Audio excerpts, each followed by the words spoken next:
So I wanted the drive up to me to look like something that would represent this is a beautiful home. Because when you get into the neighborhood, and this is one of the things that we love about the neighborhood we moved in, y'all, is not the house itself. It's like the drive up to the house that we loved. And this was our third attempt at buying our first home. So you can only imagine how relieved we were when we actually got an opportunity to close on it. But we drive up and my wife, she's like, oh my gosh, babe, look at how beautiful everything is. I was like, I know, right? Like this is really nice, babe. You see this? And during the holiday season, they got these lights that like shine up on the trees as you're going through the drive, and they're like red and green. It's like, oh my gosh, it feels so festive and so holiday-ish. I don't know if that's a word, but I'm just going to claim it today. And so we ultimately got to the house, and what you notice about the houses, the properties that's there, you realize that not only one of the houses are nice,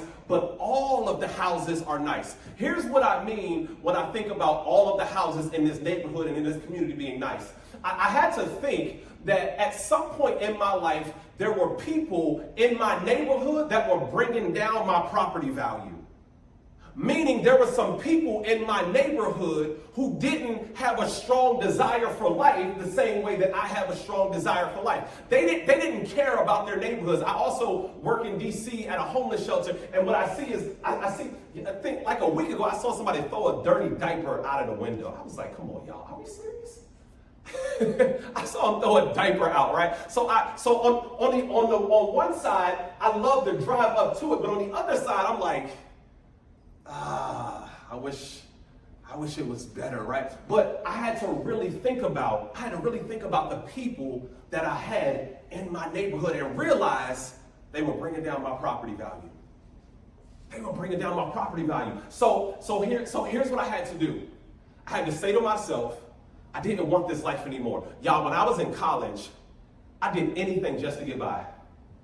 And I was talking to a couple of schools today, and I told them, I said, I think the biggest concern that we're having with middle school, high school, and some college students, not all, not the ones here, but some college students, right, is that sometimes they don't really know what to be excited about, and they're not really passionate about certain things, so they find it difficult to be excited about certain things. Y'all, when I was in college, I didn't know what to be excited about. I did anything just to get by. I finished, don't laugh, okay? I finished my undergraduate degree with a 2.2 grade point average.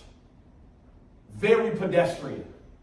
But somehow made it into a master's program and completed my master's degree. But I completed this, my undergrad with a 2.2 grade point average. And what happened, matter of fact, I'll tell you all a little bit later. I'm going to hold on to that, right? I'm going to hold on to that. But so we got into this neighborhood, and then we started to say, what type of house do we want? What type of house do we want, right? Do we want a condo? No, we don't want a condo because we think it will be too small. We got a lot of stuff. We don't know where to put all of this stuff. Do you want a townhouse? No, I don't want a townhouse because I don't want to live that close to neighbors. I like to play my music loud. Anybody else? Just me, make a couple dorm neighbors angry a little bit, sometimes just a little bit. Yeah, right? Do we want a single family home? No, really don't want a single family. You know what I want? I want a multi-family home. I want something that's huge, right? And I would go to my family and I would say to my family, hey, I think this is the house that we want. Now, this house is 6,000 square feet, okay? It's like 5,500 square feet, and I'm 33 at the time. I think my wife is 28 at the time, and we're like, this is the house that we want. And our family tries to convince us that we don't need something that big. Why would you need something with 6 bedrooms? It's only 2 of you. Well, we said, well, I mean, we want to have kids. We want to have kids, so it would make sense for us to get something like this, right? Here's what I learned. I learned that certain people will try to talk you out of your dreams, out of your hopes, out of your desires, just because they don't understand it. And here's the thing, it's not for them to understand it if it's your hope, your goal, your dream. I realized that you can't tell multi-family dreams to apartment-minded people.